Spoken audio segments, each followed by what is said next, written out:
Hey everybody, welcome to EmpireCV.tv. This is episode 55 and we're gearing up for Spider-Man. It just came out today. Let's go ahead. There's a bunch of good stuff this week and we'll start with the trades. Because I don't plug in enough, Fables, I don't plug the issues enough and they should be plugged. Fables, for those of us who collect it in trade, is out tomorrow, and this book is a must read for everybody. It doesn't matter what you're into. If you just love great dialogue, if you love good character development and a little bit of the mystical and fantasy, this is the book to go to. You've got, and ignore, if you haven't read it, you're gonna connect it to all these TV shows that have suddenly come out. But this was the originator. It is essentially, what if Fables existed? What if there was an old adversary from the old world, they call it, which is essentially their times, their eras that the Fables are set in, and they're kind of off in another world behind a veil. An adversary takes over, just destroys all of the Fables. They're forced to flee. They come to New York, find an estate in upstate New York. They also have a farm that, I'm sorry, the farm is in upstate New York. Their embassy is in the middle of New York, and we're watching these Fables just live their lives among the Mundies, which is us. So you'll know the Fables, they'll all be familiar, but Willingham will give it to you in a way that you've never seen before. So trades readily available. Unfortunately, the individual issues can be a bit pricey at the beginning, but you can catch up on the trades. We have them all. Another good trade everybody's been waiting for is we've got Batman Earth 1. Earth 1 Superman was out a while ago, and that was J. Michael Straczynski's version of a Superman on another world where there are no other superheroes. This one introduces Batman, and we've got Jeff Johns, Gary Frank. You guys will remember those two coming together for their Superman run, so they've worked very well together, and this one should be extremely interesting. Needless to say, books just came out. I have not read it yet, but I'm getting one, and it's extremely exciting because I've never read, and you guys can correct me if I'm wrong, I can remember Jeff Johns writing Batman in other books. I've never read a Jeff Johns Batman, so this should be pretty interesting. Speaking of, we got Earth 1, let's go on to Earth 2. Comes out tomorrow, a whole new introduction of characters that we know as the Justice Society with kind of a flip. It's set in the modern day, but we're watching them as the legacy to the Superman, Batman, Wonder Woman that in the very first issue get killed by the Darkseid's minions while saving the Earth. So in the old universe that we knew, they were the originals.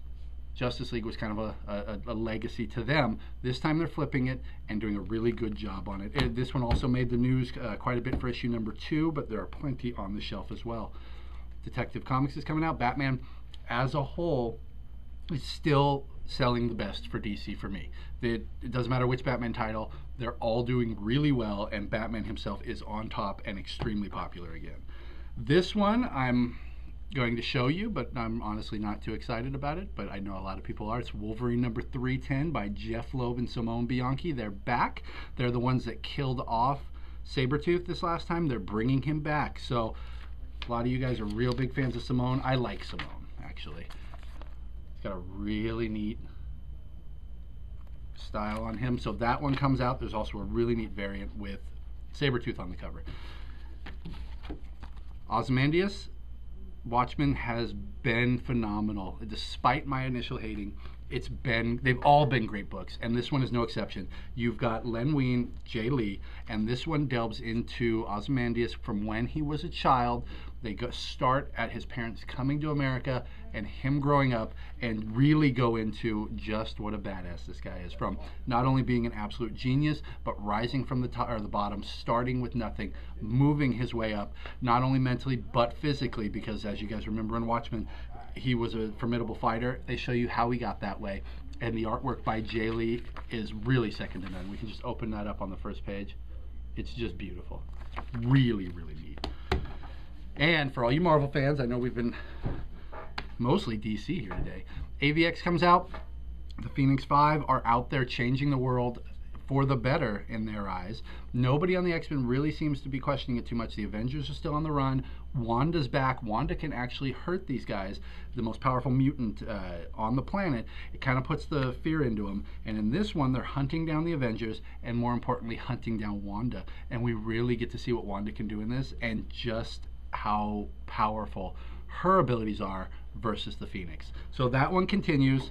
This one, the last issue, was a build-up. It literally had nothing to do with AVX other than Sinister knew they had the powers, and he was amassing his armies to oppose Scott when he came.